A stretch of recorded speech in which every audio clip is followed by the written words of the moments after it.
Hey everybody, welcome to Smashing Game Time. We are two brothers that like to play video games. I am your host, Nick. I am joined as always by my brother Josh. Good day, everyone. And it's the dog days of summer, everybody. By the time you're hearing this, it's June 3rd. Josh, how are you handling the dog days of summer so far? Dude, it is hot as hell. It is. It is. My wife and oldest son spent most of the day at the pool, so I was here going crazy with the 1 month old. I didn't shake him though. Didn't shake him. Did not shake him. Um, you can ask him. I didn't shake him. I didn't. I did not. I did not. I have a sinking feeling that you did. Did not shake that child. No, I no, mean, dead men this tell no tales. I've my brain, I've worked in a school setting for so long that my brain is set to where like when May is over, summer feels half over. And I know it's not. I know it's nowhere near over, but my brain is like, "Oh, May is over. Well, the excitement of summer is over." I don't know why.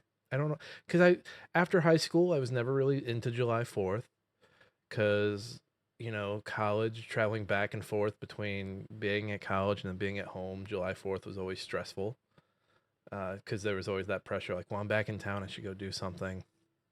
And then just moving around every year for the last 10 years, between between 2013 and like 2021, I think I moved once a year every yeah, once a year every year.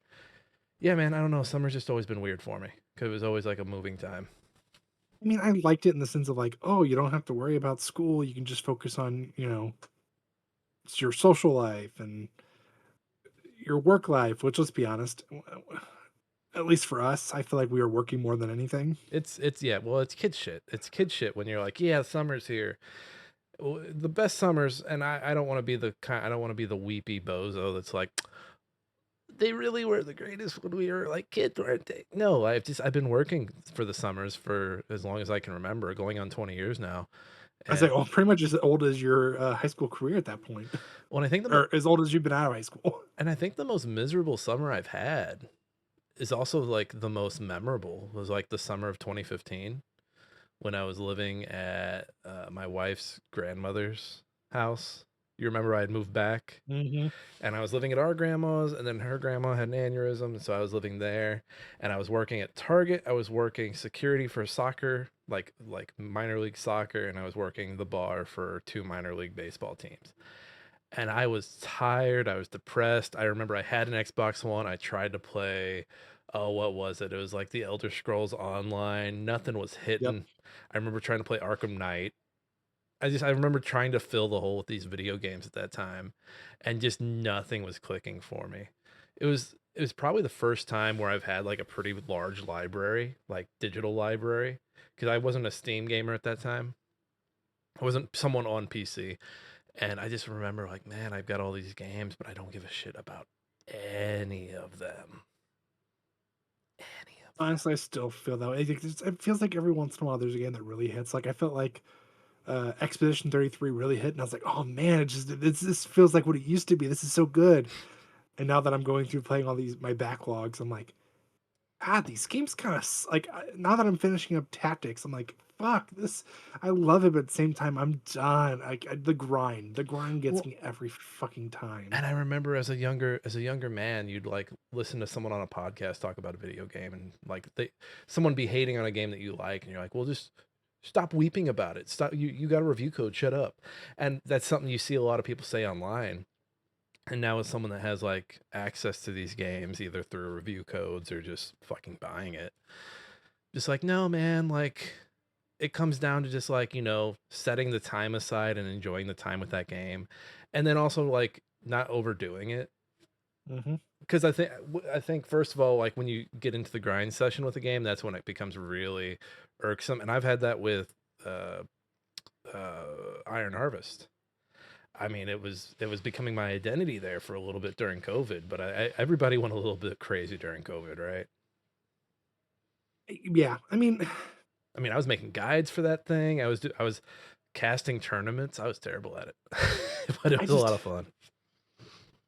it's not bad when the grind is like I'm actually doing something. Like the grind right now is it's the typical JRPG. I have to like sit there and monotonously do the same thing over and over and over and over again. And I told Andy this as I'm doing because she's like, because I was working from home yesterday, and of course in between meetings I'm playing it because I'm like, I got to grind this out. It's literally the last trophy before I platinum it. So I'm like, okay, let's do this.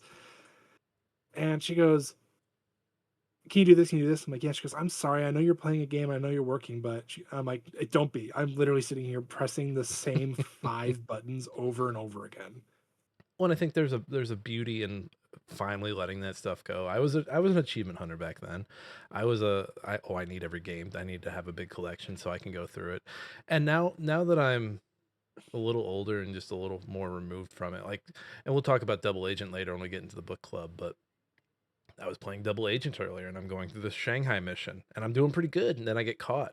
And I was like, I can save scum this and replay the last like 10 minutes, or I could just shoot this guy in the head and jump out the fucking window. And guess what I did?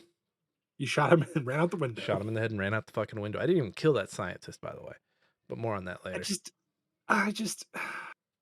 So here's my thing. When they, so I'm very much, I love the achievements, trophies, whatever platform you're playing on, wherever they call those. I love them. The milestones. It just, it gives me something to work forward to because otherwise I feel like going back, unless it's a game I absolutely love or a franchise I absolutely love, I'm just there to play it. And I'm like, yeah, there's some fun to it, but at the same time, like, I want something there. I want to show like, hey, I put the time and effort into this, and I did everything the developer wanted me to do. I've moved past it. I'm just like, you See, I don't think I ever can. I think I'm stuck with it for life. I'm okay with it. It's just games like Final Fantasy Tactics right now, or my least favorite that I've done of the trophy hunting as of recently, um, the Lost Soul aside. you're an addict, Josh. That's what it is. You're an addict. Well, see, in that case of that, so for that game, it was okay. You have to play each game mode, and you have to beat it It's while too also collecting all these things. And it's like it's too much. it was like 4 playthroughs. And I'm like, oh my god! At some point, it's like it's just button mashing. At least for that, and it's the same thing now with Tactics, where it's like, okay, you have to get one character to do all of their jobs 100%. Well, I think that's the kind of shit that'll ruin a game for you. I think back to Mass Effect 1. Mass Effect 1 has the achievements where it's like have have Garrus in your party the entire time. Have Rex in your party the Hmm. entire time. I'm just like, no, But no, see, I want to the mix it up. nice I want to mix it up. the nice thing about that though is at least is you're going for two different, technically three I guess in some cases, but two different endings. You're going for the good ending and the bad end, or the I'm the good guy and I'm the bad guy. So at least it's like, yes, you're not going to get all of them because what, there's six Six squad mates. six squad mates in that one. So you're at least doing three playthroughs. But if you think about it, one playthrough for bad, one playthrough for good, whichever playstyle you're going with for the whole entire trilogy, new game plus. I'm So like it makes sense in even some, you know what I mean? even the additional endings I mean, yes, I got deep into the rabbit hole of Silent Hill F and replayed it multiple times, but I learned how to like speed run that game, and I learned that like most encounters you could run past, and you're Yeah. probably much wiser for doing it. But when I look at games and someone's like, "Hey, there's multiple endings," and I'm like, hmm. Like when Expedition The most 33 hit me with that, I was like, well, I'm not gonna boot this back up just to make that final decision the other way. I'll just watch it over here on YouTube, whatever. I don't care. well, and seeing I loved it so much, I was okay with it because even then it was, it was different enough, and it's like, yeah, I'm gonna have to do the playthrough anyway. So yeah, let's do it. Where in cases of like also aside, you have to play 4 times. It's the same Mm, fucking game. The only difference is they gave the enemies a little more HP, and the enemies that you fought at the end of the first playthrough are now in different areas of the beginning of the second playthrough, and so on and so forth. And it's like, no, thank you. there, no, it's like I did it because like I'm gotta do, I'm a trophy hunter. I'm achievement hunter. I'm gonna do it. Like that is just in my DNA now. I cannot stop. By the way, the Enzo ending was my preferred ending. I'm not sorry. Not sorry for feeling that way. The what ending? Oh, Enzo, the the Enzo. Enzo ending over the Mael ending. I mean, There are people who there are people who are like, the Mael ending's the good ending. That's the one that you should strive for.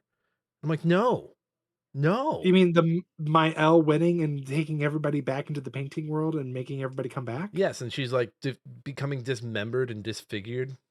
No, that's the bad No, ending. no, It's clearly the bad people ending. on that subreddit were like, "That's the ending you want. That's the one." I've seen it with my own 2 Those eyes. people are I thought sociopaths. I was taking crazy. I was like, "What is wrong with you people? No, but what the fuck? No, guys, What I'm is wrong sorry. with you That is people?" not like And then you clearly it's moving on and moving, going through life. Like, don't why get stuck in the past for a moment? these are people that are gonna live on the same subreddit for 10 years, Josh. Oh, These you mean the these are group of people who like are like in their 40s and go, man, in high school, remember when I was a QB eh, star quarterback? eh, Yeah, re that was the shit. remember when 10 years from now, remember when I played, Expedition 33 in high school? Maybe they'll announce Expedition 34 this year at the State of Play. Maybe Jeff Keighley will come out on stage and they'll be like, "Oh, and one more thing, Expedition 34." So we're getting a prequel. Yes. If they do more stuff in that world, I want the war. I want the writers versus the Oh, I want painters. the yeah, I want to you're there, give me the other side so I get like at least a hint of what's going I on. want life outside of the painting. And you know what? You know who can be the main character? The sister. Clea? What's her name? Uh Cleo? Clea? I don't know her fucking name. No, are you talking about the older sister? Yes. Clea. I think it's Clea. I can't remember her name. I don't know. Doesn't matter. It's a dead game. No one's playing. No, it's not a dead game. It's not a dead game. Monster. Just It's everyone game of the year just 2025. everyone in the game is dead. That's what I meant. Oh, spoiler alert. Goddamn, Nick. Womp womp. They don't if you've never played it, you have no idea what I'm talking about. Hey, we got a fun episode. We're gonna talk games. We're gonna talk some news. We'll talk a little bit of that state of play, and then we'll do our book club game here.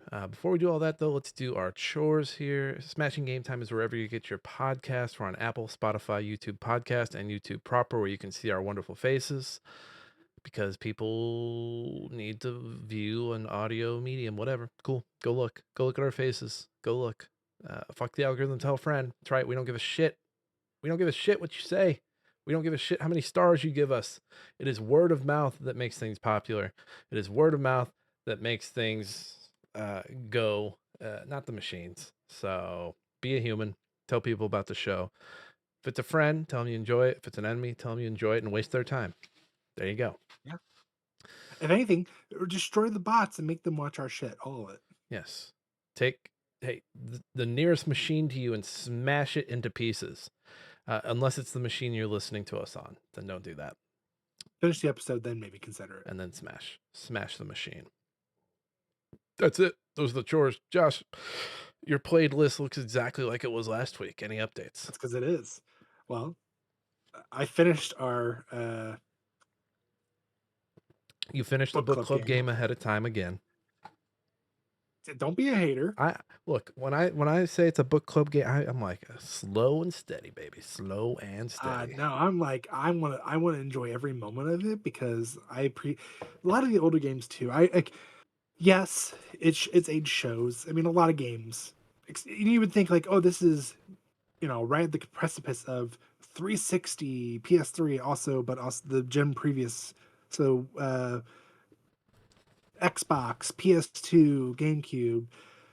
Um, so I love it for what it is, but at the same time, I'm like, God, I do not miss this kind of stuff. Like the constant checkpointing save that basically freezes everything, pops the middle of your screen. So if you're in the middle of something, Are doing something, and then it's like, oh, hey, by the way, let me save this. Are you talking double agent or is this also tactics? Because double agent, no, yeah, I'm that's I'm strictly keep talking double agent, but okay. We can save that for the book club. no, I'm saving that for that. But I was just saying, like, I appreciate for that what it is. But tactics, I beat the story. I've done all the extra content. The last thing I have to do, literally, like I said before, is I have to take one character and they have to learn every single or master every single job. Doesn't sound too bad. You say that, but here's the thing. I've been playing Ramza, the main character. Hmm. And I'm like, I'm going to make Ramza that person because he's literally going to be in every single battle. The only problem with that is there's two things you have to do for Ramza compared to everybody else only has one. The first thing you have to do with Ramza is in his generic first class, there is a skill that is hidden called Ultima. You might be familiar with that magic. Sounds familiar. It's like a, Yes. it's like a spacey type thing. Yeah, non-elemental, but yeah, Yeah. that you get the gist. So the only way you can get it is having certain enemies use it on him while he's equipped with that class. Well, of course, every time I kept trying to do it, they wouldn't use it on me. So I said, fuck it. There's other ones I can get it later. I'll just do it then. Then I beat the whole game and I'm like, okay, I gotta do the extra content, which is the Midlight Dungeon, which is basically 10 levels that you can't see the terrain whatsoever. So you can't see the enemies.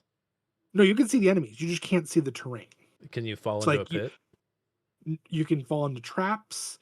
You have to find the steps that lead you down to the next floor because otherwise, if you just beat the group of enemies in front of you without finding it, you basically have to replay it. Oh, that's terrible.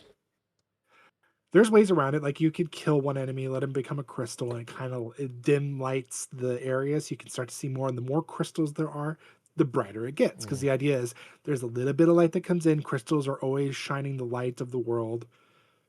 Yada yada yada. Final Fantasy lore. Who knew you were getting so much Yeah, of it? exactly. So the whole idea is okay, you have to, at the very last level, there are two things I have to do to beat this and to also knock out two achievements. One, I have to, well, actually, there's three things. One, I've got to beat the final boss. Okay. Two, I have a special character who joins me, so it's like a guest. They have to survive because they joined my party. He is the last secret character to get. So that's another trophy right there. The third one, which involves the mastering all classes, the final boss has a summoning he uses. And the only way to get it is to have him use it on you if you're a summoner, your job class. So you're rolling a lot of dice. Not necessarily, because as long as you don't kill him, which I wasn't going to, he's going to use it at least twice. Mm. Okay. The thing is, you have to survive it. That's the problem. And so you're basically just padding yourself up. You're putting your defenses Yes. up and And mind you, holding the I'm like, ground. they recommend like they're like, oh, be like level 60-ish when you do this because it's hard. Otherwise, you're going to die. Also, they follow your level because it's like the wilds. The wilds in there being every time you're like, so if you're level 80, they're going to be somewhere between 75 and 85. Mm-hmm. My Ramza's 95. Oh, you're fucked.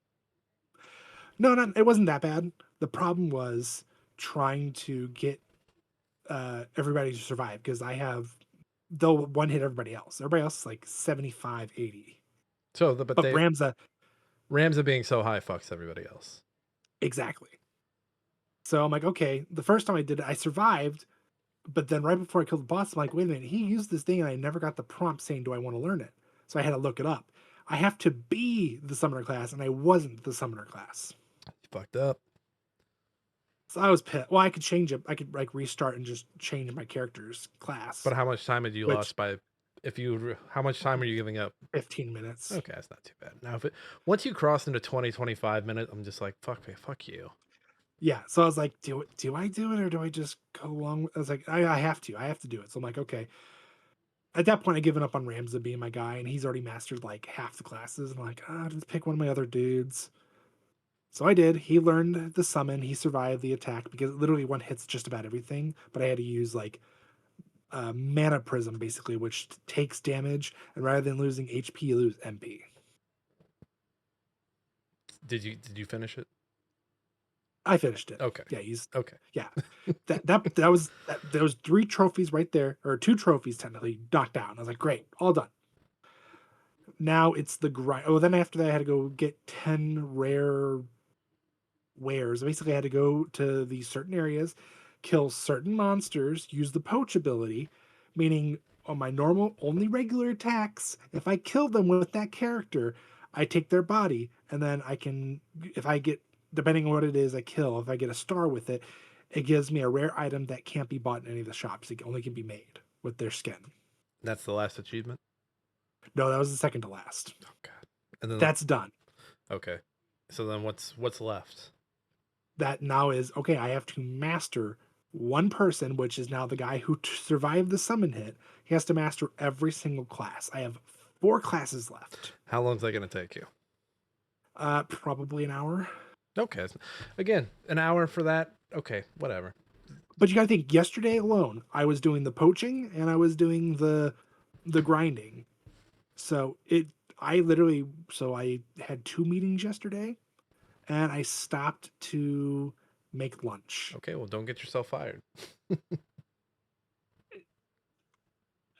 All my bosses are in audits. They don't give a shit, and plus all my work's done, so they don't give a shit. Does anyone from work listen? Because the old place you had some people listening. Okay. No. Okay. I wasn't sure. There's only one person who knows the name of this podcast, and the only reason he knew that is because he went to LinkedIn. And I was like, wow, because he threw me off for a loop. He goes, so you do a podcast with your brother? Wait, And I stopped, and I'm like, is it on your LinkedIn? it is on my LinkedIn. Okay, it's on my LinkedIn too, but I was like, wait, why is your boss looking me up? No, he looked me up, and it threw me for. Well, it's not my boss. It's one of my coworkers. I had to stop and look at him like, I never said that. Like, how do you know that? It's like, you fucking creeped on me on LinkedIn. What is wrong with you? You know, I've stopped caring what people think, honestly, because I think if you went into their phone and dug up the podcast they listen to, they'd be more embarrassed. I wasn't like a freaked out. I was just like, it threw me for a loop because I wasn't expecting it. Like, it just came out like left field. It wasn't like we were talking about podcasts. He just randomly comes up to me and goes, "So you do a podcast with your brother?" And I was like, "Wait, what?" And you know what? You tell them we have millions. You say we have millions of fucking listeners. Yeah, they're all from Japan. They're not bots. I can quit whenever I want. The German people said No, so. actually, I think we got botted by China a few weeks ago because Oh. there was a jump, and I was like, that doesn't seem natural. And then I looked, and it was all from China, and I was like, that's bots. That's bots for God damn it. sure. I don't. I mean, I appreciate it, but at the same time, like, Thank if you, you're gonna bots. do that, make it worthwhile. Like, but what's the purpose? We're gonna send 100 bots your way. Oh, you can't send 100,000. Like, come on, buff those numbers up. I never do understand what's the point of like when someone gets botted like on Twitch or when a podcast gets I just never like are they digging for data? Are they looking to see if I accidentally put my password I somewhere? mean, I could see like them using it to like do like learning, like machine learning. But even then, like, I don't know the whole scope of it. I'm too dumb for all Look, that shit. Like, I we don't enunciate well enough for the bots to be looking into us. no, and even then, like, y'all are gonna find it. Like, look at my desk. You're gonna find shit and everywhere. I just don't know, man. Like bots, it's weird. I had another thought about it, but it's gone. It's gone. Well, here's the thought for you, Nick. Let's talk about your list. Yeah, I got a pretty healthy list here. I've played a few. I'll start at the bottom here. Demon Lord Just to Block is a roguelite. I don't know. Same tomato. Basically, you are a skeleton king. You're a little block, and you're hopping around the world. Kind of plays like, was it Tomb of the Necro Dancer, Okay. where like everything moves based on your movement, and you're planning attacks. And like if someone's getting ready to swipe at you, there's an arrow, so you want to get out of the way. Music's good, gameplay's good. It was kicking my ass on a video I did for GG Tribune. So go check that out. I think it's a pretty fun looking game. I think it's like $10, $15, somewhere in there. It's one of those games where you look it up and you're like, oh, it's probably gonna have like 20 reviews, and I saw the amount of reviews, and I was like, oh my god, I hope these are all real reviews, not bot reviews. They only bought 100. It's okay. No, they had like what 1,400, 14 somewhere in there. But 100 of them were only bots. Probably. Better Than Dead is another game. I actually bought this one. This is I believe this is a it's not based on a Chinese revenge film, but it's like set like one of them.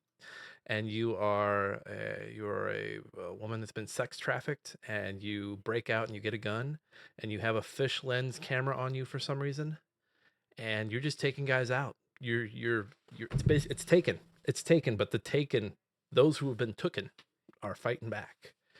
And it does this cool thing where after you kill a person, their face is blurred, and I'm guessing that's like a Chinese law. Like when there's it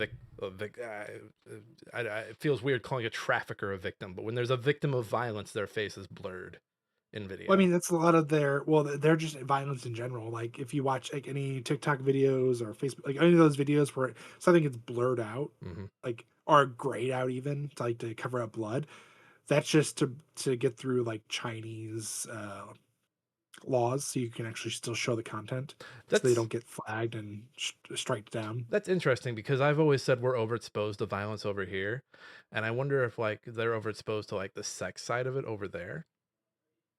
Like they're See, I wonder if like the subtraction of the exposure to violence over there leads to more sexual violence. I'm pondering out loud just because, it feels like we're more of the pearl clutching over here like, "Oh, I better not see boobs, vaginas or wieners." which cracks me, I mean, not so much cracks me up with, like, the wieners or anything like boobs. Like, go south of the equator. Go to Mexico and South America. There's a lot of that exposure. Like, even commercials just have like breast out in the open, and it's Oh like man, I remember not going. not that it's weird, but it's like, at least for our culture, it's like, man, you know how quickly that'd get like shut down, and like churches would be pitching forks and tents. We are depraved, but I do think the states have gotten a little better. I've heard of a few nude beaches in the state, not anywhere near like how it is over in Europe. I mean, hell, I remember going to Germany and going to a nude beach, and it was just the most freeing thing. And everyone was just chill about it. Nobody was being weird. Except for the Americans who are like way out of culture for it, and we're just like, oh man, No, no, I have I have a story. I have a story about the beach. All right, so Germany, there is no one beautiful. Germany, everybody in Germany, uncut. Yeah, Yeah, most people in the states cut. And right. that happens because, guys are like, well, my dad did it to me. Sure, go ahead, do your thing. And so I'm walking on the beach. I am very obviously to anyone looking not European. And a child looks at their parent and says, "Mommy, what's wrong with his?" As I look at my wife and I said, "We have to get off this beach. They're depraved here in Germany. We have to go." I mean, to me, the only weird thing about that is the fact that there's a kid, and it's just Well, obviously it was a family beach. People were naked. Nobody was being and weird I get about it. that, but I'm saying as like no, but for our culture at least, it's like, oh man, that's really like Yeah, if that's you were different. if That's if it was completely over here, different. people would be like, "What the fuck's this kid doing here?" But there were people of multiple like I remember there was like a 60-year-old man getting out of the ocean, and it was like a fucking sea beast just came out of the water. I was like, "My God, man. That's Seabiscuit over there. My God, what a specimen that man is." But yeah, not the fact that he pointed out and said, mommy, what's wrong with his? Because let's be honest, kids are not only curious, but they're cruel. Like, unbeknownst to them, like I don't think it was for like I don't think it was a cruel thing. I just think no, that's why I say unbeknownst to them. Like, think about like somebody who's lost a limb goes into somewhere and a kid goes, "Mommy, mommy, mommy, what's wrong with that guy? Why is he missing a leg?" yeah. Kids, they just That they're not being purposely cruel. It's just they're they curious. d They're they curious don't creatures. they don't know that that is something that you don't ask a person. That's a Right. conversation for home where it's like, "Mom, why was that person this? Or why was this that? Or this thing this?" And you have the convers and parents, when you're not a parent, you're like, "Man, those parents really fucked up." But when you're a parent, you're like, "Man, you really can't know what conversations you need to have with your kid. You can't cover everything because you'd be you'd be talking all the time, which you should be, but like, yeah, you never know what you're gonna need when you need it. I'm not ready for those conversations. Better than dead. I'm having fun with it. You basically run through the levels and you're scored by how fast you get through them. They play fast as fuck and it's fun. There's innocent people, so you got to watch out. I'm playing the second level right now, which is like a brothel, and you just bust into a room with a bunch of sleazy traffickers and you shoot them in the head, and you got to make sure you don't shoot any of the sex trafficking victims.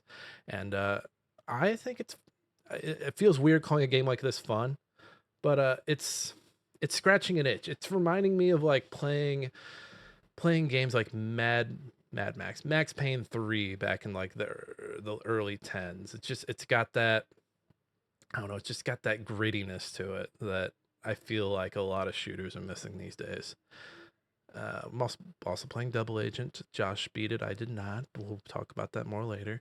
The big one that I've been playing a lot of, and I've actually now that our brother Matt is on the Steam Family Pack, I got a lot of games. I need to go through what else he's got to see what's in there.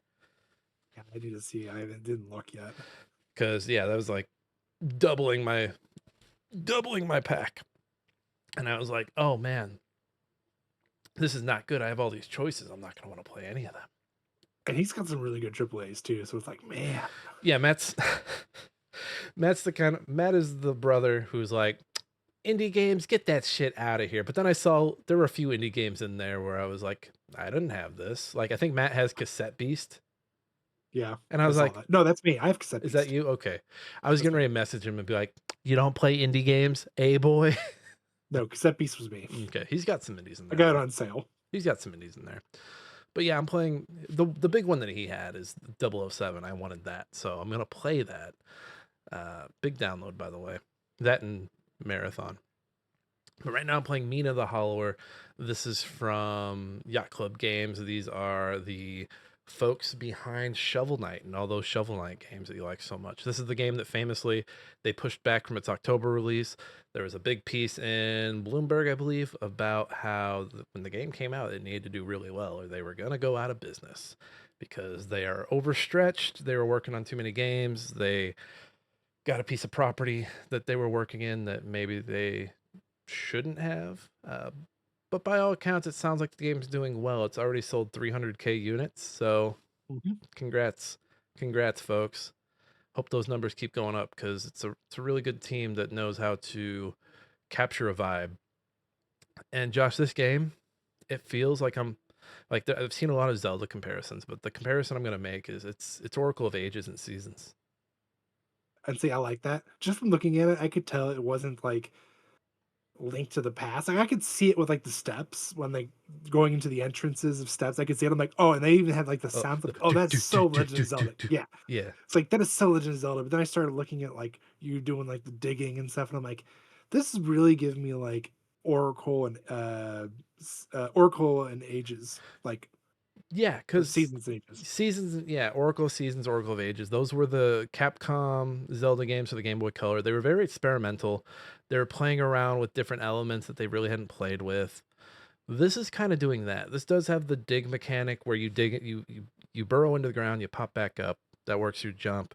You have these different weapons you can try. You have these cool spears. You have a whip. Boss fights are tough. The game is dark, Josh. I don't want to spoil too much, but I just beat the first castle, and basically in the middle of the castle, you run into the Duke of the castle, and he's like, "My Duchess, she's in this room," and you're like, "Okay, it's she's in there with the boss. We have to take him in there. We have to beat the boss." No, she has the Turns boss. out she is the boss. She's like a Lovecraftian monster. You have to kill her. And he's like, I was just so happy to see her. Now bury me. And you put him in her tomb and put the lid on. Oh fuck. Okay. It's for a game where you play a little cartoon mouse, kind of dark. Kind of dark. Just a little bit. It still looked really good, honestly. The little bit I saw you playing, I was like, man, this actually looks really It good. it moves fluid, it's snappy. It is frustrating. There are some frustrating parts. I don't like the falling pits where you fall and then it sets you back into the beginning of the area where you came in at. I don't like that. But that's Legend of Zelda for you Well, though, I basically. didn't like it back then either. No yellow. There's no yellow paint, Josh. You have to guess where you're going. It's That's how frustrating. it should that's no, that's how it should be. There's random people that bump into you in the city and just rob you. They just rob Okay, I you. kinda They like take that. your bones. They take your bones. Yeah, your upgrades, your weapons, a lot of the stuff is bones. If you die twice, you lose all your bones and have to start over on the bones. You can also like save up a certain amount of bones and then put them like into like a bone stew, and that way you don't lose your bones. So there's fun elements in that. But I'm really enjoying it. And if I had like if you had a gun to my head right now and said, "Nick, what's your game of the year? What the fuck is your game of the year?" This might be up there.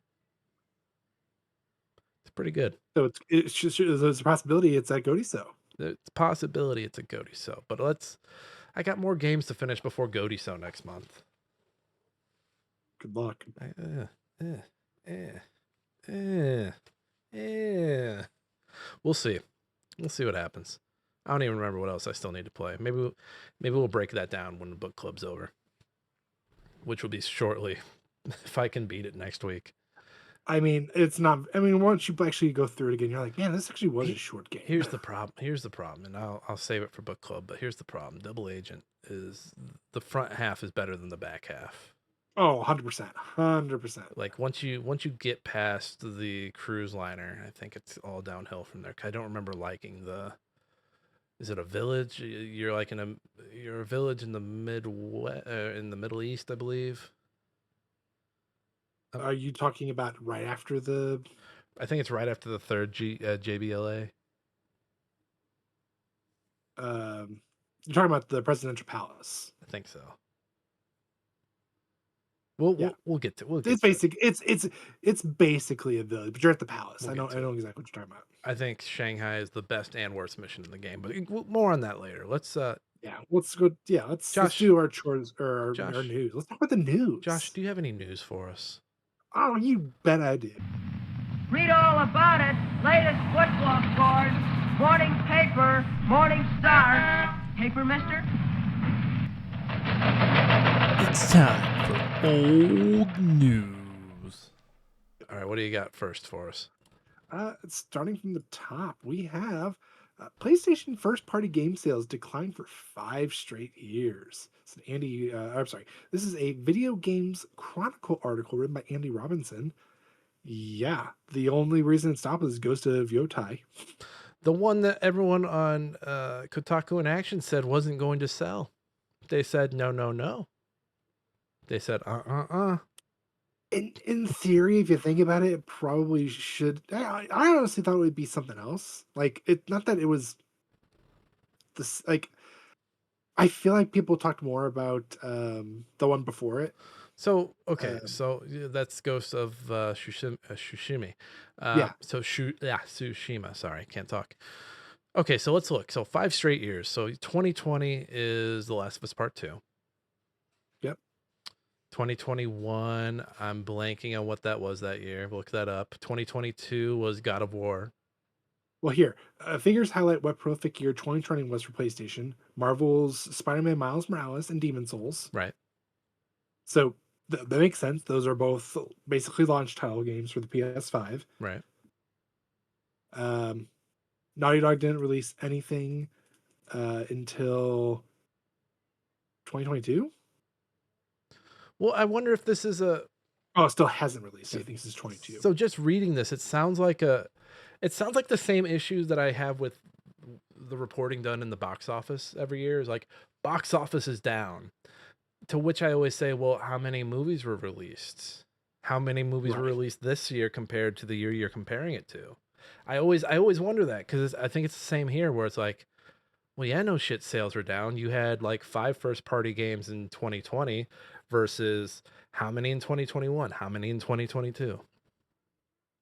So to again, which I say, yeah, motherfucker, of course numbers are down. 2020, you had Last of Us Part 2. You had Ghost of Tsushima. You had, if you scroll back up, like you were saying, you had, uh, duh, duh, duh, duh, duh, what else was 2020? Miles Morales. You had Demon Souls. You had the PS5 launch. So yeah, when you tell me, well, since then we've been down, I say, well, fuck yeah, because you've only put out how many games compared to 2020? I'm pulling up the list of Yeah, games. go ahead and pull up the first party games.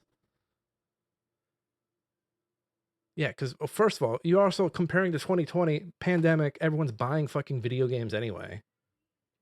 People are spending more. People have a little more money. People got the stimmy. So when people get all up in arms and they're like, "Oh, it's not selling," people aren't at home. People aren't spending as much money. We're in a fucking recession. Fucking, and you put out fucking not next to nothing, but you put out one game that year. What you got, Josh? All right, so it's doing an alphabetical order, which has thrown me off, but that's fine. What you got? So you have Astrobot, Okay, that was yeah, which 24. also includes Astro's Playroom. Uh, out of They were calling it that. That's fair. Concord. Hold on, I'm Uh, gonna find a chronological list. so yeah, this one's definitely in. And I tried doing the one on Wikipedia, but it's showing just like all the ones that are from the publisher. First party games by year. All right, here we go. Scrolling. Sorry, this list I have took me all the way. Starts me all the way at 1994. So give me a second to scroll here. Oh, you are doing the Wikipedia one. No, I'm on Fandom. Oh. Fandom just has them all listed. Okay, here we go. Yeah, the fact that I got to 2020 and if I can. Okay. 2020, retail. Demon Souls. Says Call of Duty Black Ops Cold War was published by Sony Computer Entertainment in Japan. Sackboy, Marvel's Spider-Man's Miles Morales. Okay, so it's okay. Here we go. It split them up into. All right, here we go. Now I'm on PlayStation 4, I believe.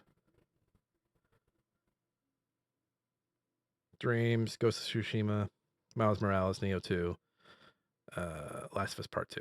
So how many was that? Like 4 or 5? I'm not even reading all of them they got right here. So then 2021, Ghost of Tsushima, Director's Cut, MLB The Show. 2022, God of War Ragnarok, Gran Turismo 7, Horizon Forbidden West. 2024, that's probably, scroll down, 2020. Okay, so they have these split up by play, but yeah, the numbers are down. And if you look at like 2022, so here's their PS5 retail: God of War Ragnarok, Gran Turismo 7, Last of Us Part 1, MLB The Show, for Horizon Forbidden West, Uncharted Legacy of Thieves, Last of Us Part 1. So if you take Last of Us Part 1, Uncharted out, and MLB out, all they've got is Forbidden West, Gran Turismo 7, God of War Ragnarok.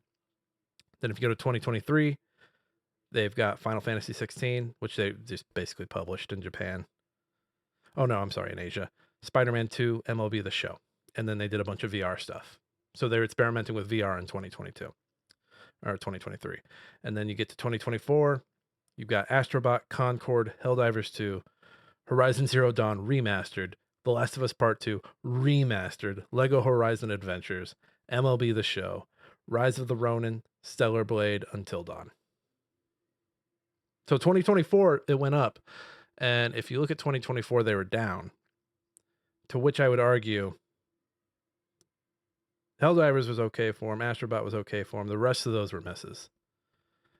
I mean, a lot of that you just said was remasters, or it's essentially like MLB The Show. That is, let's be honest, it's the same fucking game every year. It's all the sports games are like that. It's the same game every year. Well, if you look at Rise of the Ronin, a lot of people like, I remember when Rise of the Ronin came out and people were like, that came out today? Or that came out this year?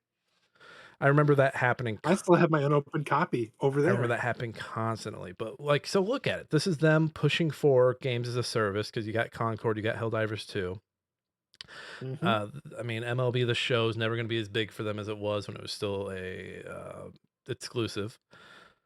Stellar Blade was probably their number 3 that year. But again, this is also coming off of, like, again, post-COVID.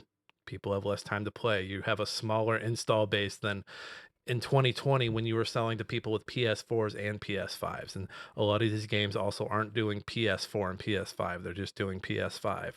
And if we look at 2025, so if we look at last year, MLB The Show 25, Midnight Murder Club. I did not know they did that for PlayStation Network. Death Stranding, Ghost of Yotei, Lost Soul Aside. God damn it. Days Gone Remastered. So yeah, this list I'm looking at is not complete because it's still as if 2025 hasn't happened yet. But yeah, man, it's not surprising. You have a smaller install base. Of course you're selling less shit. No fucking shit. Well, not only that, but also look at the state of this gen as far as the console goes, like, or even PCs. Like, everything has gone up in cost. Yeah. And we also had the struggle at the very beginning of, hey, we couldn't get enough out there because there were shortages because of COVID. Now we're having shortages because of tariffs, and then we're having shortages because of the war with Iran. That's not a war, but is a war, but isn't a war. Gas, man, gas is important.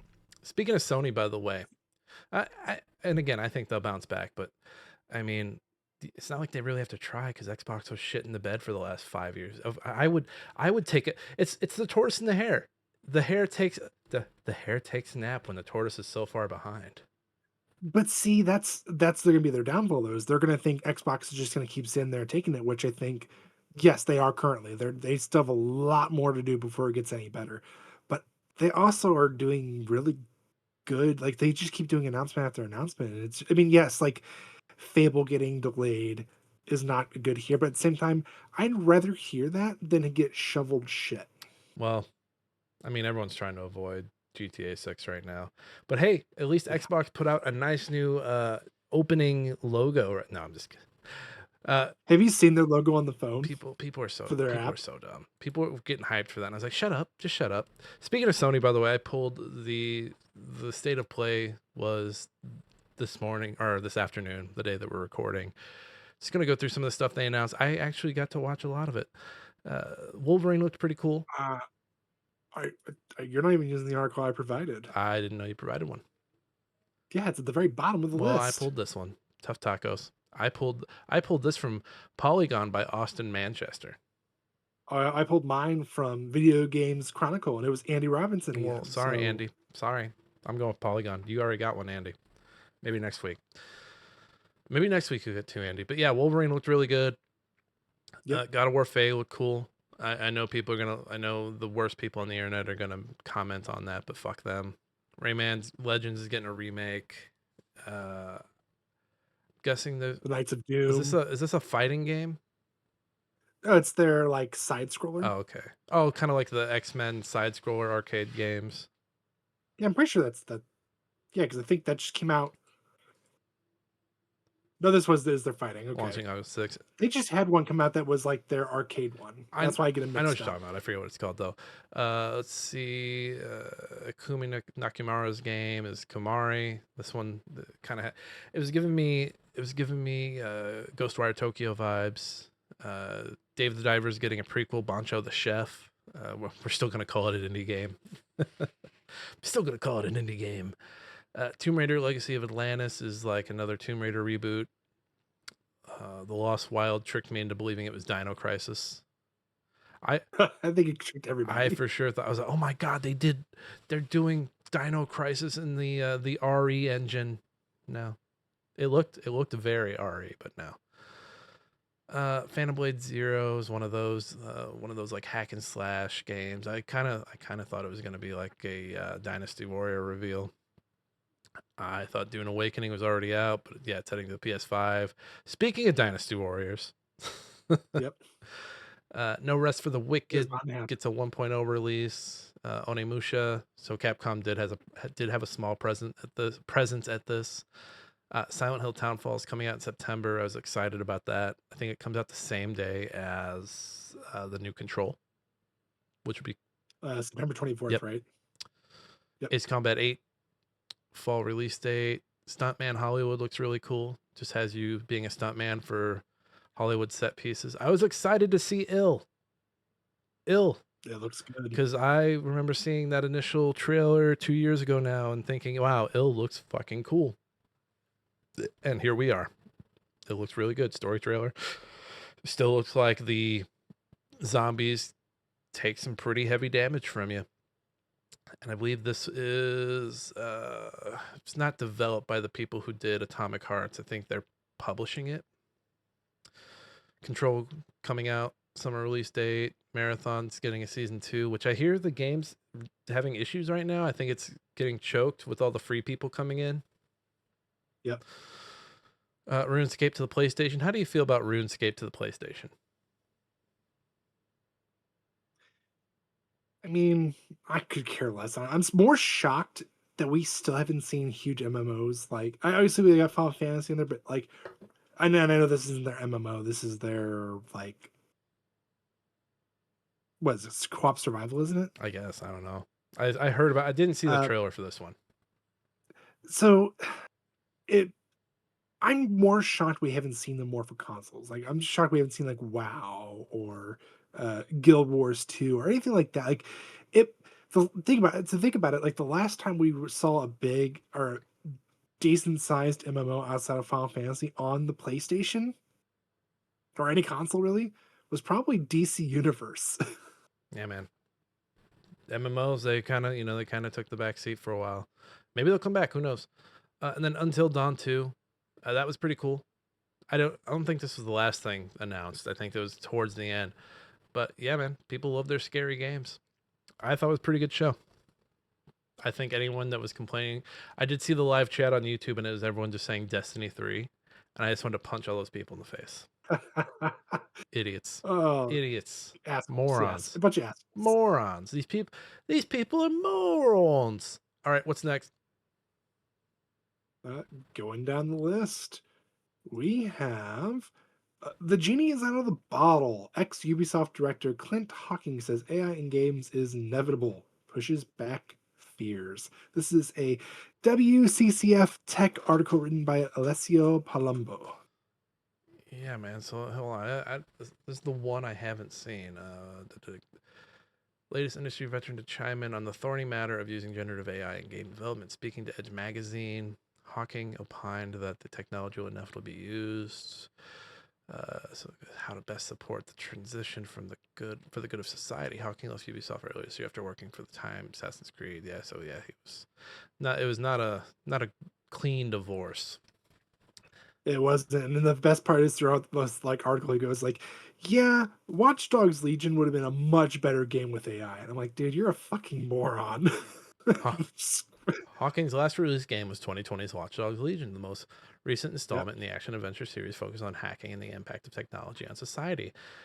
Legion's main gameplay feature was that players could recruit almost every non-player character in fictional London and make them playable characters. Looking back, reckons LLMs could have helped with that if only the technology had been ready when the game was being developed. So let me read this quote. We were talking about playing as anyone, and we were confronting the problem of how we were going to have all these characters having their own voices and their own stories. We had real discussions. Are there ways to generate this stuff? We did some investigations and we realized it was a bridge too far. Now, had we been 4 years later and had access to things like early version of LLMs, would we have gone deeper in investigating it? Can we generate what these people say? Can we generate what voices they have? I think, and here's the main issue. Here's the main issue in all this. The big issue in modern development is scope. I believe that my personal belief is there's a scoping issue. These companies scope for these games, make them way too big. This sounds like way too big of an endeavor. Now, if you have everybody in Ubisoft working on this, then there's no reason to believe that you can't get enough voice actors, get enough people to write these characters and everything and have it done. But yeah, if you're a little team, you've overscoped the game. If you can play as everybody, that's an issue. And that goes back to the people in charge when they're scoping these games out.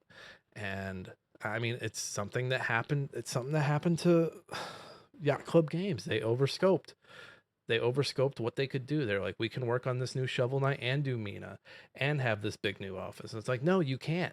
No, like, stop, slow down, slow down, scope properly, like, knock it off.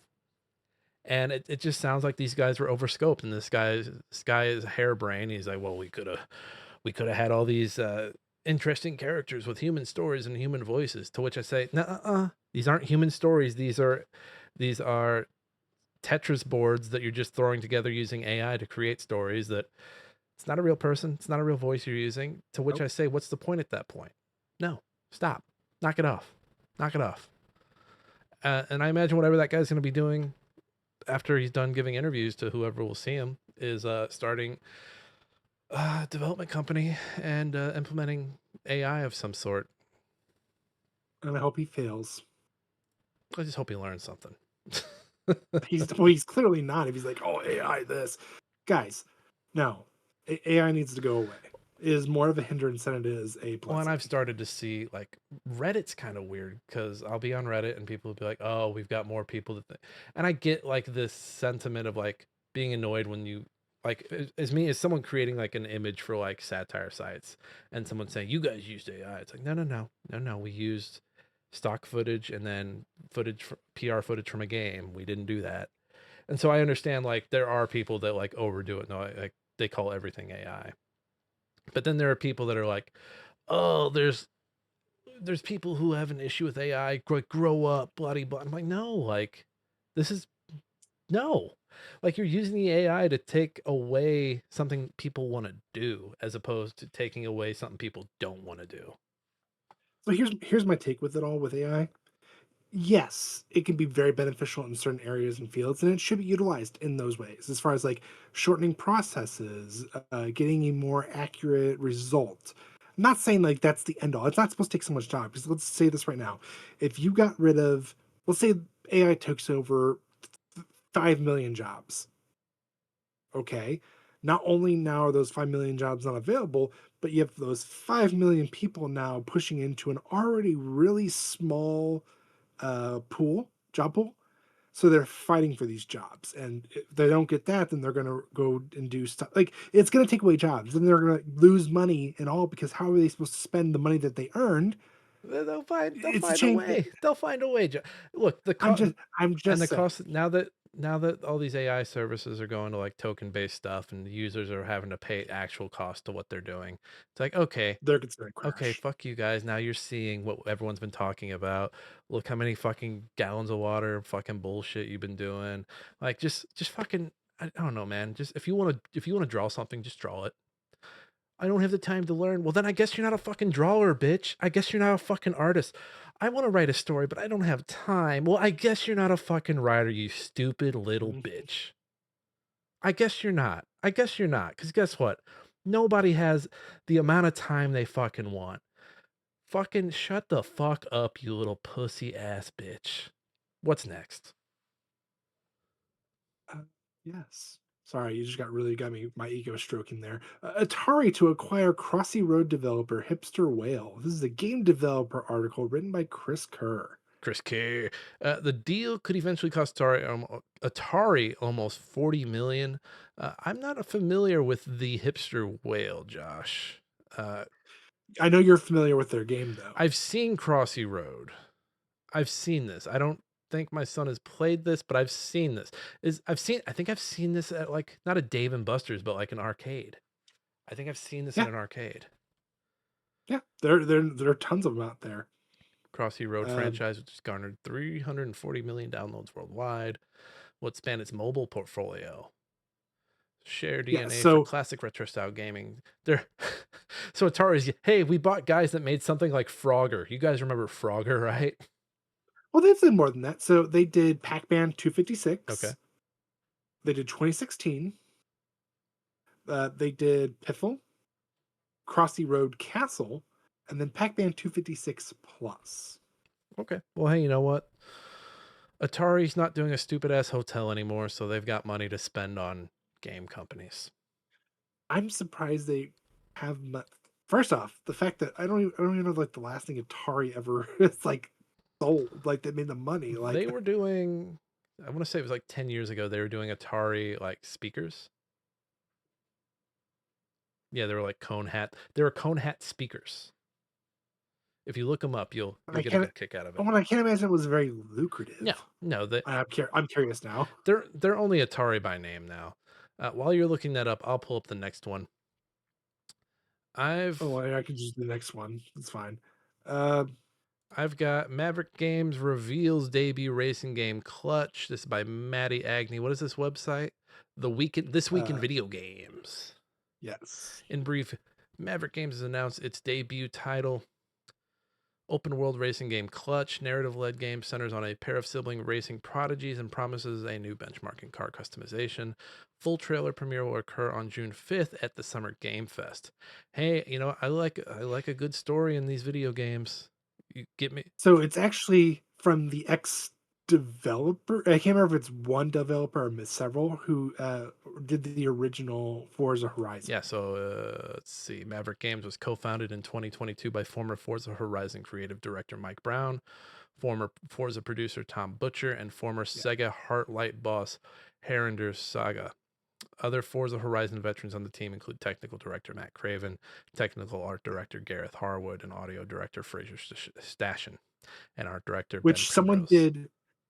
someone did a comparison of the first Horizon up to the most recent, as far as like showing you like customization and all that. And it's like people still, I don't know why people praise the newest, but like if you compare it to what we originally got, it's like, wow, this is a night and day difference. Like it looks like crap. It doesn't have as much customization. I think the desire for customization has gone down mostly. I think the desire in games like that is almost like the free to play ad is like, oh, what skins are you getting me? What cars are you getting me? I don't care to tune it.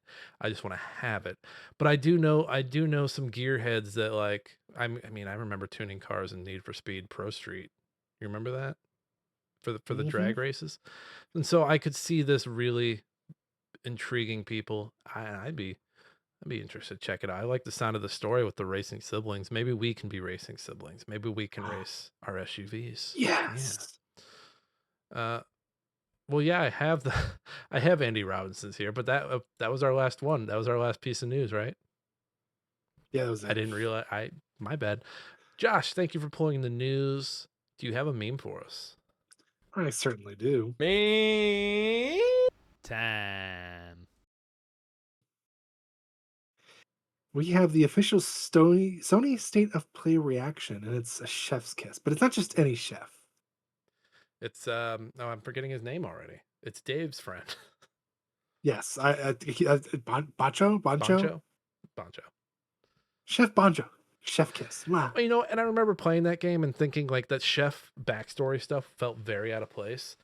So it's cool that that's getting a backstory because while it did feel out of place, it was interesting. I was just like, well, I'd rather be Well, diving right now.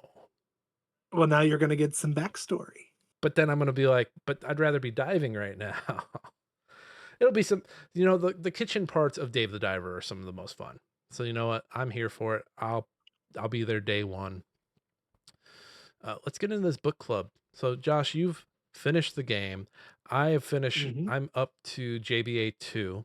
So I've finished the tanker. I've finished Shanghai, and I gotta say, as a young man, I was upset that the Shanghai or the tanker mission was basically a sweep, and you're cleaning everybody. I was like, this isn't stealth. I demand stealth in my video game. Straight up murder. Yes.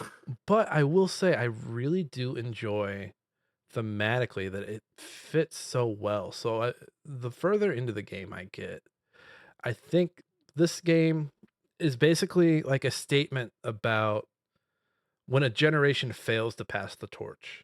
And so you kind of have it with John dying in that first level. You have it with Sarah dying. And so this stems from, not only not having somebody to pass the torch to, because of the death of Sarah, but it also Right. stems from the like, the next generation not being prepared by the previous generation to take the torch. And so you see Sam, who was a man like getting ready to retire, but now he can't. And you kind of see, just how things can end when a generation refuses to hand down its power and everything starts to crumble. It becomes a situation where you're trying to please everyone. You're trying to do the things you were doing as a young man. And I think you have that between John Brown's army and the NSA. And, you're trying to balance these two. And you can do in this game, you can do pretty good balancing the two. Oh yeah. But there are parts where it's like, well, I'm gonna let them down over here. You're letting someone down and you're letting it crumble. And I know eventually we end up in a situation where you have to kill Lambert. And I think this whole game's message is if you don't step away, if you don't pass the thing on to the folks that come after you. Fucking Expedition 33 snuck its way in here. If you don't find if you don't pass the torch, everything is going to break. And I think that's what this game is. And you know what? This is a buggy, broken fucking game. And I don't know where it'd be interesting to see like the power dynamic in Ubisoft because In the aughts, they felt untouchable. I'd say they felt untouchable up until Rainbow Six Siege, right? Which was I 2016. mean, no, I would say it's probably even a little before that with Watch Dogs. Watch Dogs was what, 2013? I think so. It was not right off the launch of Xbox and PS4, but it was like a little bit after it. Yeah, because I mean, if you look at Ubisoft, they look really good. They look really good on paper.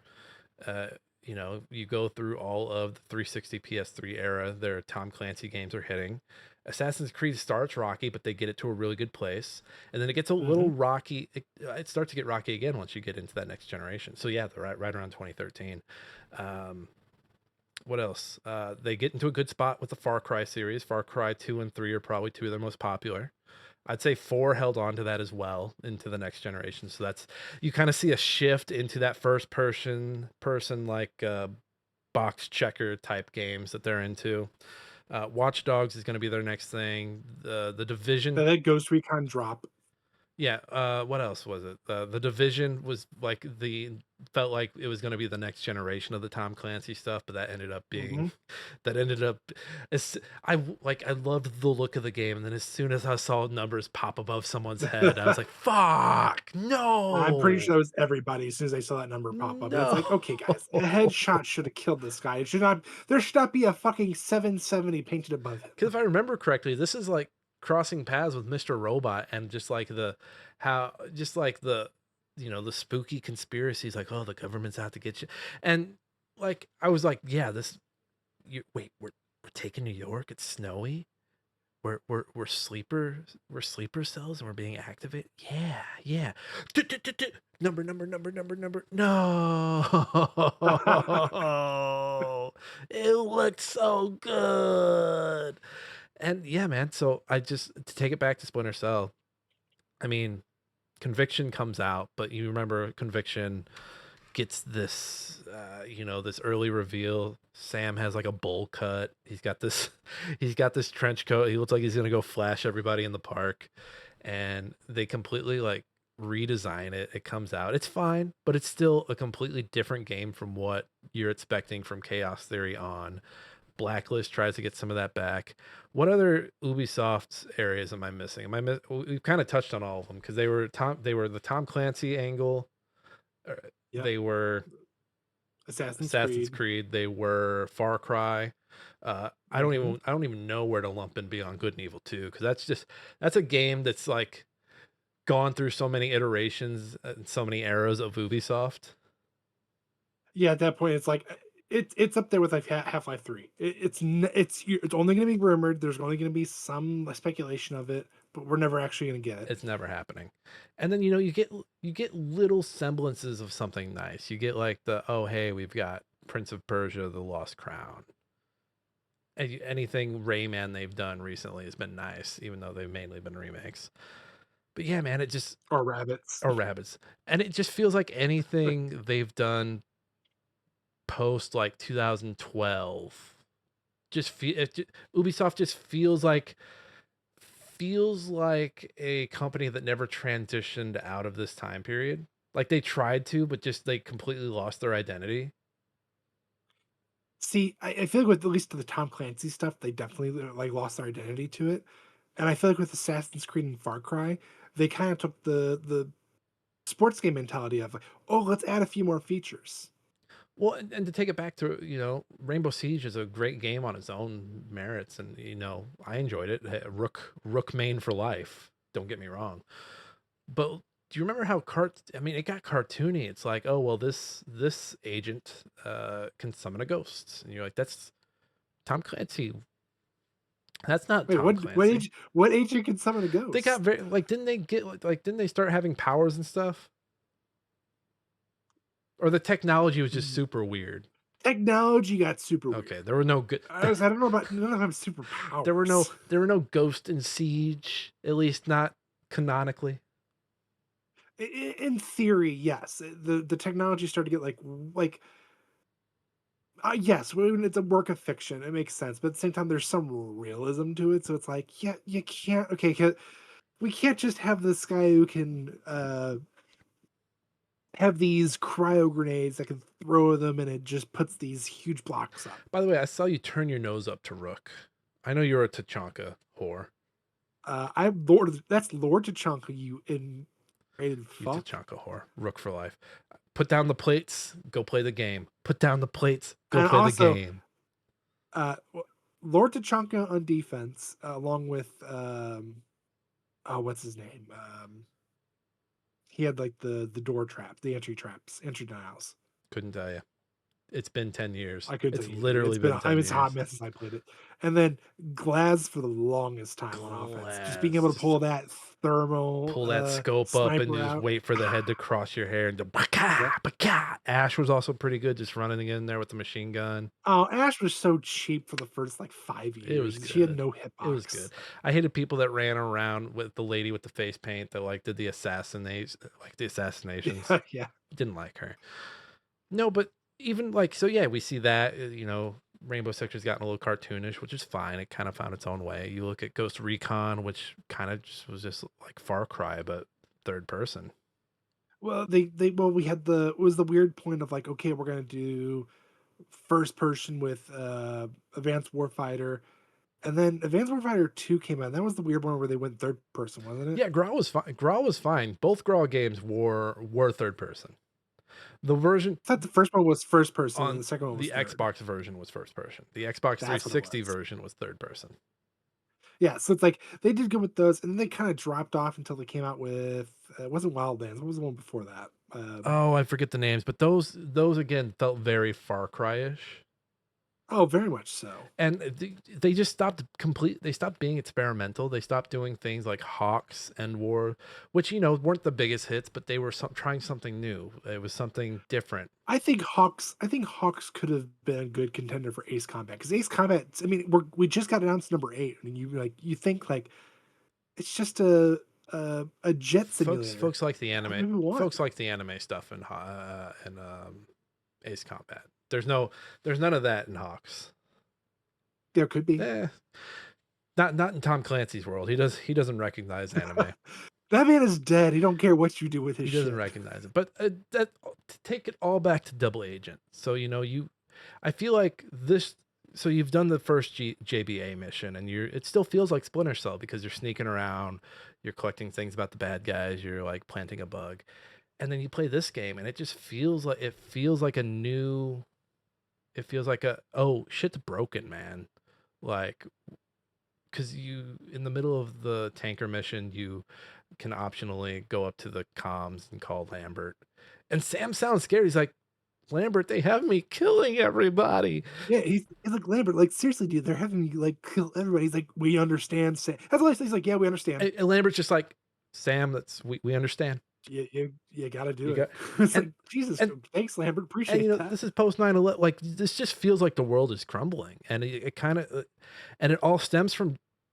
Honestly, it all stems from John and Sarah dying on that same day. Which, at that point, I don't blame. It's not Sam's fault either. It's not like he's not wanting to patch the torch down. It's Third Echelon not willing to bring up people. Like, they're like, oh, Sam can live forever. He'll take care of all of the terrorist group before he dies. You're right. Because even Sam, like, as they're getting ready to jump off the plane, Sam is like, the kid shouldn't be here. He's not ready. Yeah, he's not ready. And the government's like, well, he's got to be ready. Goodbye. And I just watched Top Gun Maverick for the first time, and it's kind of the same scenario where Tom Cruise, he's a failure to launch, but like he's brought back to train like the next generation of fighters, and these fighters aren't ready. They're not ready at all, and he's like there to get them ready. Yeah. And basically this they're failing them, and Tom Cruise is actually like starting to get them ready, and then he's fired, and they're like, well, you're fired as the coach. But we're gonna have you fly one of the planes, so then you pick these people anyway. But yeah, it just, there's this failure of this previous generation has like this hero, like they want to be the hero, but they don't realize that once your glory days are past you can be a hero by getting the next hero ready. Yeah. And it's the way they write Sam, it sounds like he wants that. It sounds like he wants to step down, but it sounds like the system that he is in is keeping him from doing that. And I think if you branch out further into the co-op, Like, the co-op has these 2 agents fighting. And I think they're from different sectors, right? Yeah. Different sectors of the NSA or something like that, and it ends up where one's gotta die and one lives. And yeah, man, it's just I don't know, there was some job stuff here with us lately, and it just felt like, yeah, man, this is just the next generation not learning when it's time to, like, hang it up and, like, hand off hand off the mitt to the next kid to go play ball. No, it's literally it's Sam literally going, this kid's not ready.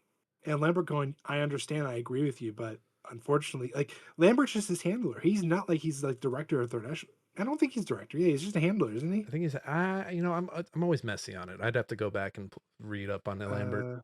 Uh, But I'm pretty. yeah, Lambert's hands are very tied this game. He's not like, in previous games he was a voice of comfort, and in this game he's just kind of a let's see what happens. Let's see what happens, man. Oh, his hands are tied just about in every scene. Like, even when he's like trying to like just check up with him and just be like and during the JBA missions, he's like, Sam's like, hey man, you shouldn't be here. And he goes, I want to make sure you're okay. like, no one else cares about you. Apparently, I'm the only one in this organization that cares. Well, and to speak to Lambert, like once you get up to those senior leadership roles, and you basically have to become the bad guy, and I think that's something that Lambert struggles with as well. That's why he finds himself basically on the roof at JBA when he gets captured. Eventually, like he's like just snooping around the grounds. Like he should basically just have like an NSA hat on, a third echelon hat on, and be like, yeah, hey, it's me, Lambert. I'm looking for my friend Sam. Have you seen him? Okay, no, so he is the director of Third echelon, the Splinter Cell division. third echelon. Third echelon, yeah. Okay, so I mean, he's still got peeps that he answers to, but honestly, yeah, man, you start to feel the system failing people, and it fails from the top down. So we don't see it failing Lambert, but it's failing Lambert at some point, and then in that first mission, we see it failing Sam, and then it's an immediate result of it failing Sam, it fails John, and John's hubris kind of gets in the way there as well. But I think even if you take that hubris out, I think John still gets gunned down in that opening mission no matter Oh what. yeah. Um, so yeah, He was just too gung ho about yeah, it. so you get to Shanghai, by the way, and I forgot your helicopter pilot has a heart attack. Yep. I was like, wow, And they really it, yeah, I was say what's his name? Emil is so like nonchalant. Get that control from Colonel him. Colonel Sanders yelling at you. Hey, could you get up there with the special recipe and steer this thing? So yeah, you're like, okay, you stabilize, you'll land it. And what's his name? The Oh, asshole. Moss, Moss is sitting there. He waits for the boss to leave. He looks at you and goes, that was shitty you're, piloting. you're a shitty. Like, You're motherfucker. a shitty. He's like the older brother that's jealous of the younger brother doing something good. Right. He's like, fuck you, fuck I you. just saved our boss's life. And you're going to sit there and tell me that was shitty piloting? Like, what the fuck is wrong with And I you? love that if you just like kind of hold it to the left a little bit, you straighten it out right away, and it's like a nothing. Right. I did get a version. I did get a buggy run through where like it started, but like I couldn't see in front of me, so I'm like trying to steer it, and everything's black, and I'm like, I don't know, and then I end up crashing it, and then my game crashed. So So I went back. I did end up doing it for Xbox, and there were no problems whatsoever. Right. So curiosity got the best of me in some of these scenes where I'm like, okay, I'm curious how that runs on the PlayStation. So I looked up some videos. It's so dude, bad. I'm so glad I stopped. PS3 was hard to develop for, man. You couldn't not it was not for the faint of heart. Not for the faint of heart. Yeah, I'm so thankful I stopped. I don't know if I could have done it with 15 frames. No matter what you played on though. This is a buggy game, and this I mean Oh, it is. You can see it. it goes back to the kind of the loss of identity. The loss of identity at Ubisoft, and just how it plays into, I don't know, the themes of, failing to pass the torch on, failing to, you know, who's got next? A question that has no answer in 2026. Are you saying, and now I'm thinking about it because this is kind of ironically not only in the sense of the theme of the game, theme of the company. Is this also the theme of the consoles, seeing as they had a previous generation that people say was better than the new gen? I think so. The PS4, Xbox One era, I think that was dragged down by mainly two things. First off, it's Microsoft's horrible messaging at the launch of the Xbox One. Just dog shit. You mean you mean the, "Hey, you have to keep this thing on at all times so it can watch you." Yes, and we need you to sign in every blah blah days to update blah de blah de blah. And then I think the other thing that murked up that last generation was the Switch. Yeah, I Because can see that. The Wii U was kind of middling, and Nintendo was like, wait, like the water was coming into Nintendo's boat, and it's like, we got to get the water out. And then the Switch came mid console, and everyone's like, the Switch is sexy. Like the Switch, we can play all these games on. And then towards the end of it, Steam Deck came out. And I think everyone had more of a PC mind by the end of that generation. And then this current generation, I think the issue has just been like just very poor timing with the chip shortage, COVID. Uh, Oh, and the fact that they're like, "Oh, we're gonna push back next gen." It's like, yeah, you kinda have to. At this point, this gen really hasn't had a good 4 well, and then years. publishers also fucking losing their fucking courage badge that they got from the wizard. Like sales are down. We made less games than we previously did, but the sales are down. Why? GTA 6 is coming, we don't know when, but we're just gonna keep pushing things back. Again, man, the economy and it just come on, man, the economy and you made less movies. You made less movies. Of course you made. Oh, make it, man. All these fucking So charts and people are still fucking stupid. so I going know. going back to the I know. tanker. I know. I'm a dipshit from a flyover state, but come on. To take it back to Splinter Cell. So I'm in Shanghai. Shanghai is a beautiful mission, by the way. So I didn't realize they were celebrating the Chinese New Yes, Year. it's the Chinese New Year. By the way, I forgot how maneuverable these maps are. There's like so many different routes you can take to like get to Mhm. all these different areas. The maps are small, but they're very maneuverable. And this one you can instantly like you get to one roof, you slide down a line, climb a pipe, you go down a crane onto the side of the building. Thankfully, a bunch Yep. of drunk people ignore you. You've got all the lights from the fireworks in the back. A very beautiful mission, and you get into the hotel. You lose a little bit of the detail in the hotel. It's kind of boring in there. And the game, this is also like one of those missions where like someone you're in the dark, your light's green, someone's standing right in front of you. They don't fucking see you, and you're like, this is so fucking dumb. This is so fucking stupid. It almost They don't see you until the fireworks go off. it almost makes you want to go into the settings and make it as dark as you can so you can't see you. Right. No, no, you can still see the green You though. can still see the green. And yeah, man, it's just I don't know. This is a very broken mission. Like there's a lot of when I didn't kill the doctor. I think I mentioned that earlier. I didn't kill him because I was like, I don't feel like going out there and shooting him. I also don't think I unlocked the sonic gun. I think I forgot to add it to Ooh, so I was just like, I was going through. I was like, where's my sonic gun? I don't have it. nope, not Cool. there. So I've stopped caring about like getting perfect percentages. Well, I'm gonna shoot this guy in the head and get out of here. Oh, this guy's getting close. I'm shooting him in the head. I don't care. I don't care. I did the mission. I'm done. I mean, at the end of the day, a knife or a gun doesn't matter. He's dead, right? This is the most I've pressed the right trigger on this game. I was always a pacifist playing this back in the day. I would left trigger it up, knock him out. Maybe they'll be a good terrorist one day. That No, no. so yeah, I just got to the beginning of JBA 3 or JBA 2.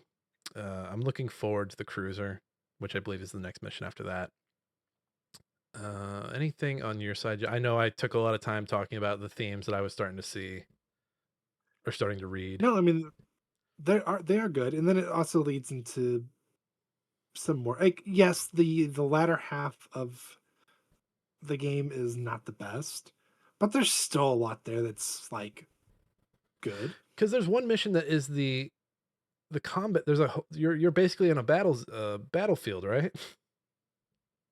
In the middle of a war. You're thinking of the, yeah, you're talking about the palace. Yes, you're a palace Yeah, that's under siege. yes. I don't remember where. I think it's